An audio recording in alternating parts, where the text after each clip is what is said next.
Morning, Bassin buds. A little change this morning, man. It's like 57 degrees out here. It's like literally 20 degrees colder than it has been the last couple of weeks. Some muggy 70s in the mornings. But man, we're going to fish a little bit different water today. Ready to run and gun? It's time for blast off. Let's go.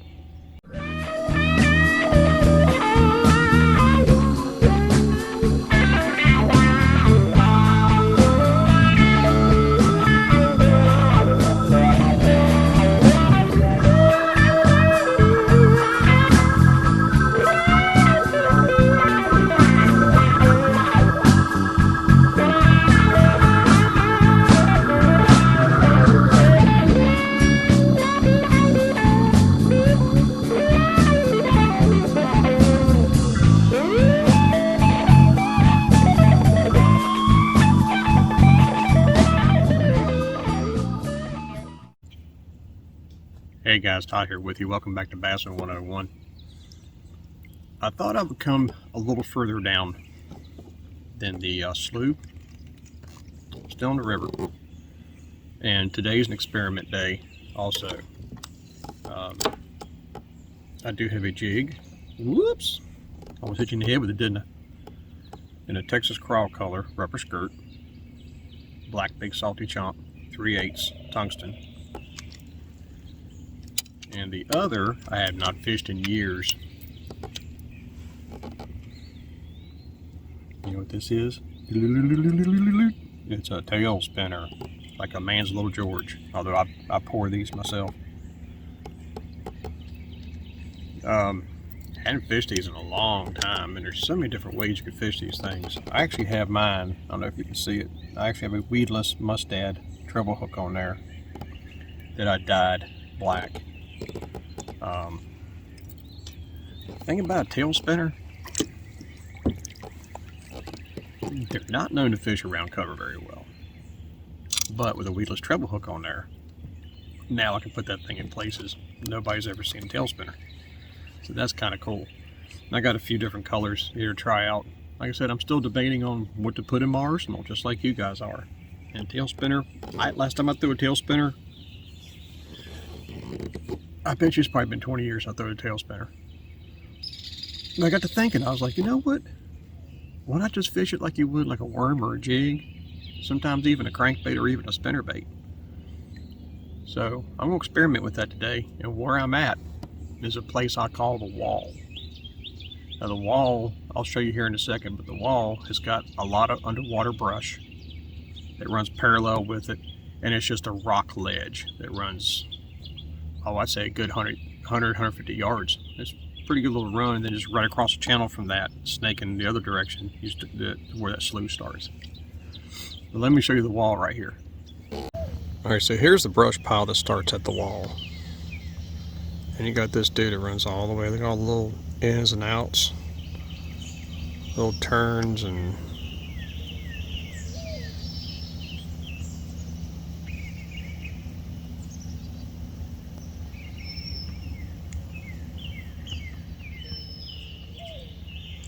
but that's a good 150 yard deal right there. I'm gonna start right at this brush pile. And this is all sitting, that brush pile is probably sitting 10-12 foot of water, but there's like 10-15 foot right off this wall all the way through.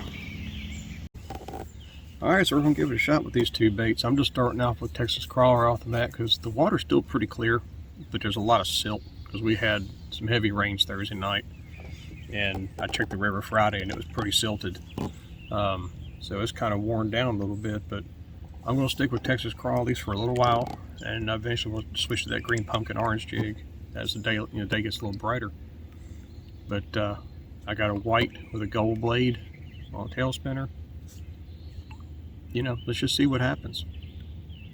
Hey, just a little quick tip I wanted to pass on to you guys. Some of you guys have John boats or kayaks or something like that. You want to get a water temperature, but you just don't want to fool with the graph. I got 70.9 degrees water temperature, which that's almost normal for this time of year. But get you guys, they're not expensive, like $5-10 bucks. You can get them off eBay or maybe a pet store. This is an Aquarium Thermometer, and it has about a maybe a 2 foot, 2.5 foot lead, a little suction cup on it. But what I did to it, the probe, is I put on some sinkers, so this thing will, you know, get down to water a couple of feet and give me a good water temperature. And all I do is I just roll it up my fingers like that.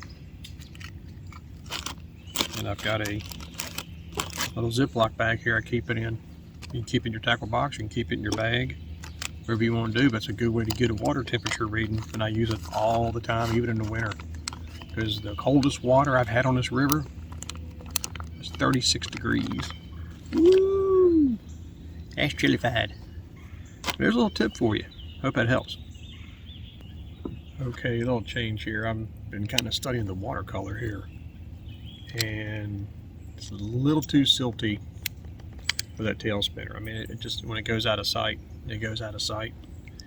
And the sun hasn't even come up over the trees yet, so it's still kind of dark out here. So what I decided to go to was a 3/8 ounce spinnerbait in my favorite color, lime green chartreuse rubber skirt. A little bit bigger, about a size 4. What they call that Bear Valley blade, was it Calianda, Endorado? It's an in-between blade. I've actually thought about calling it the just the Ipke, which is in between Colorado, Indiana, the Ipke blade. But that's a pretty, it looks like it's a big blade on that 3/8. I'm going to tell you, it sinks just like that. There's not a lot of torque on this blade. It's very similar to an Indiana, but it has a little bit more thump.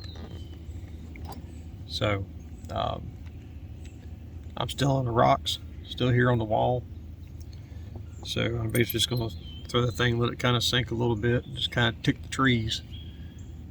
See if I can find some suspended fish up in the trees, which I'm still fishing down 5-10 foot deep. Just kind of slow roll and worm it through, and then I'll throw the jig for the deeper ones. Let's see what happens. So what I did to this spinnerbait, because I am kind of slow rolling it, I decided to go ahead and put a Zoom twin tail trailer on it. And I actually boil these, but I want you guys to see what this sucker looks like with this blade in the water.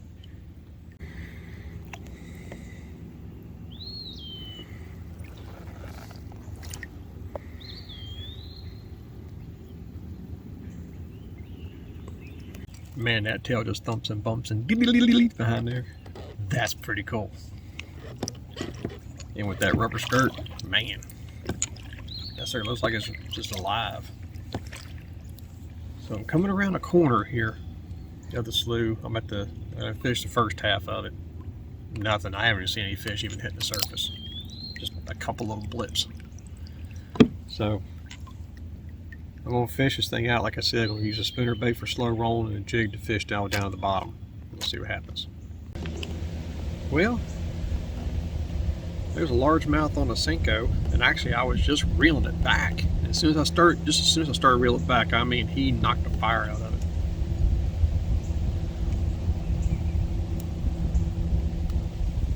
Well,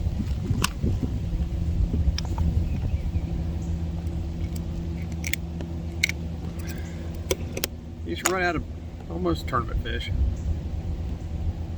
Isn't he pretty? Looks good in that sunlight. All right, buddy, thank you. Wow. I mean, he just, bam. So here's what I've done so far, guys. Nothing. Until that fish right there. I have probed the deep with a jig and a tail spinner. Then I went to a spinnerbait. Then I went to a double-bladed spinnerbait. Fished that jig some more, and I realized deep water ain't gonna work. For some reason, they're just turned off in that deep water. So I started fishing the sunny side, which is the shallower side. Fishing brush. Nothing really going on. So I just been kind of running and gunning on the kayak, really. And I worked my way back past where I come out. Now I'm up, maybe a quarter mile, a few hundred yards anyway, from where I put in at. And I'm on the back side of humongous rock pile. I'll show you what I got. This is it right here. See, back this way is where I put in at. That's where the creek comes out. And of course you got all these rocks through here. And all these brush and everything. I just caught that bass right in here. But this is where I'm going to fish the rest of the time before I go back to the house. So we'll see what happens. Very next cast.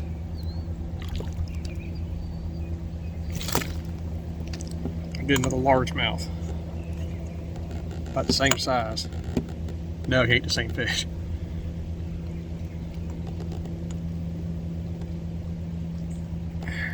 Golly, he got it good too though. There we go. Alright, so there's two. Back to back on the Senko, almost exact same area. Wow. He come up here, he flippy flopped, and he threw my... I think the other half of my Senko disappeared. I don't see it. But what I did is I took the head of it and swirled it in some of that orange dye in the lid. Remember the shading video I showed you? So it just had a little shade of orange on the head. I was throwing this Senko right here for a while, which I, again, dotted in the lid, and I just kept getting tail hits. So I said, you know what, I'm just going to go back, put another Senko on, and I'm going to do the head in orange. And there you go. That's what, you know, you get more head hits that way. So I'll rig up another one like that. Let's keep going. You know, I kind of figured while I'm at it, I'd showcase the rod and reel today. This is an original Team Daiwa Larry Nixon 5.5 foot worming and jigging rod with the old style grip. Now I call Daiwa. Okay, so this is the very first production models of most of the Team Daiwa series, if not all the Team Daiwa series. And he dated it 1990. I did not realize Team Daiwa was that back that far. I figured 92, 93. But the gem on here is a near mint condition Daiwa PS10. And all I've done to this thing is put ball bearings in it. I want you to hear this thing. You might want to crank the TV up because you can't hear it. Did you hear that? The only modification I do is I put gator grips on here. The old style gator grips. It doesn't have the grips on it. You know, the teeth. I don't like those. But this still has the old original narrow spacing of these two right here, so it feels just like the other one. And I like the way it fits in my hand right there. Let's try this one more time. Couldn't hear it, could you? Ain't that sweet? It's got them new reels beat by a country mile. Well, here's what I call the recap of the day. This is when you start coming in, you start wondering, what did I do wrong? I think, you know, I know I've been preaching this, simplify your fishing. And what I got right here, been kind of toying with it, just got in saying it's an actual vintage 2-tray tackle box. Because I just don't see myself using a lot of lures. I'll tell you one lure that has been saving my butt ever since I got back on the water. One lure has been saving my butt big time has been that Senko. And that Larry Nixon rod. Man, that is just the perfect weightless Senko rod. I mean, it's awesome. And that reel. But yes, that's a really good setup for it. But yeah, I'm really starting to think, man, I fished that jig hard today or this morning, you know, and never got hit. And I'll be honest with you, what I had in this, I hadn't even put this box together yet. I've just been kind of, you know, tinkering, tossing stuff around in there. But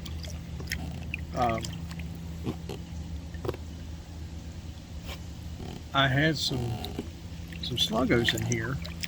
Well, with that sluggo, I already had one rigged up with one of those Texoma hooks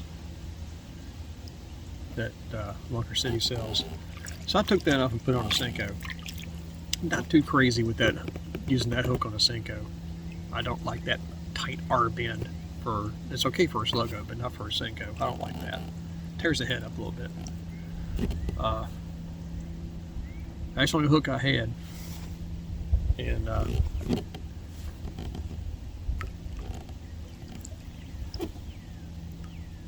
until I lost the hook. I actually had a little bit of loose line. I just kind of pulled out some of that loose line. I picked it up, realized I had a fish. Set the hook, it had nothing there. See this right here? Made that real close. That is an improved clinch knot that came untied. That's why I lost that fish.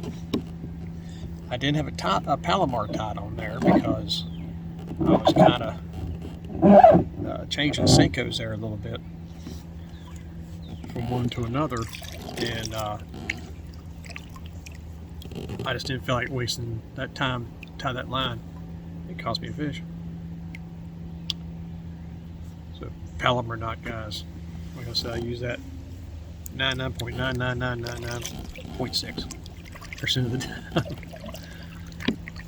But so yeah, I guess I'm going to look into maybe putting Senkos together for the year, and maybe just fish those, because there's a lot of different ways you can fish a Senko. Senko's a very very versatile bait.